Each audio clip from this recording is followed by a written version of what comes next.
Women's athletes deserve to be paid just as much as men do.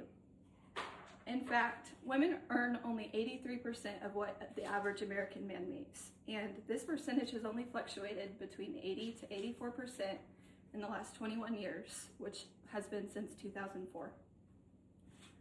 The Women's Sports Foundation found 5 pro athletes, teams, and leagues, including the U.S. National Women's Soccer Team, the U.S. National Ice Hockey Team, the WNBA, Big Wave Surfers, and the Williams sisters, Serena and Venus. And they are leading the stands towards equal pay. A study put out from Adelphi University looks a little farther into these wage gaps. The average American basketball player, the man, makes $10 million while women only make $100,000.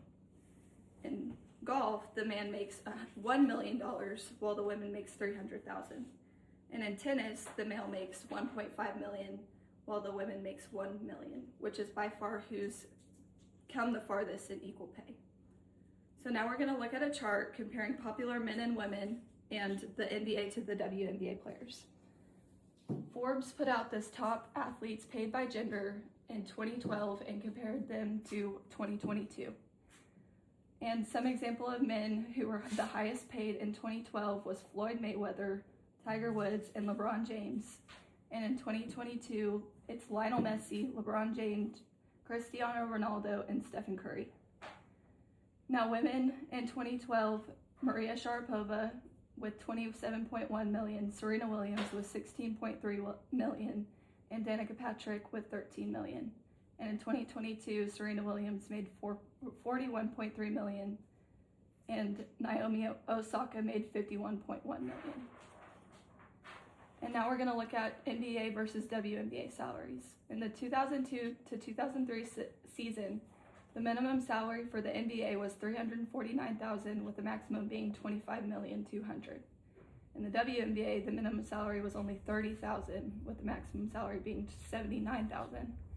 In the 2022-2023 season, the minimum salary for the NBA was $953,000, with the maximum salary being $45 million, and the minimum salary for women's was $60,000, with the maximum salary with $234,936.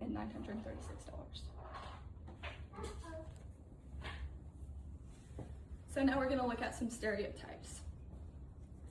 And Play Like a Girl, Get Paid Like a Man put out some of these stereotypes that include women's sports just aren't interesting, and women can't compete as well as men, and they should also play each other, and then we'll see what happens.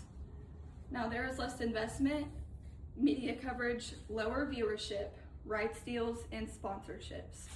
Media only covers women 4% of the time. That leaves men's sports being covered 96% of the time. And ESPN only shows 7% of women's sports on thumbnails, which leaves 93% of other male sports being shown on thumbnails for videos. There's also less endorsement opportunities, and for every dollar invested towards men's sports, only half a penny is invested in women's sports. Fan bases do take a lot of time to build, and for example, the NBA has a 50-year head start on the WNBA. So that is understandable that they do make more money than women, but it should not be as big of a gap as it is now.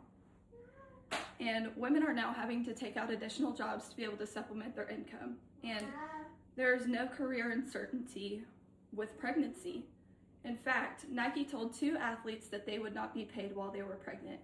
And pregnancy usually puts out women out of a job for at least a year whenever they are athletes, for the 9 months that they are pregnant and the 3 months that they are postpartum. Some other problems that I found in the article From Suffrage to Surfing Equality Fights On. Travel costs can be the same or more as prize money. This makes it very hard for their families to be with them while trying to follow their dreams. Now, there is something called the NIL that offers money to college athletes. And in the article, Maximizing NIL Rights for Athletes, the NIL stands for Name, Image, and Likeness. Each school can now determine how much they are paid, and it allows for more equity in the college salaries based on their player popularity. Now, Title IX is being integrated into the NIL. And in the article, NIL speeds ahead while Title IX trails behind. What Title IX is it eliminates sex-based discrimination in sports. And Title IX is now mandated into the NIL, which also mandates that men and women are now offered equal pay. So now we talk about solutions. 84% of people worldwide were interested in watching women's sports, with 51% of those being male. When women receive a larger salary, they are more likely to receive more press and a larger fan base.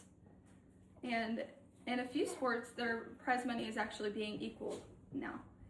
And in other countries, such as Australia, men and women are being offered the same money, so that makes it available. That makes the United States far behind in their comparison.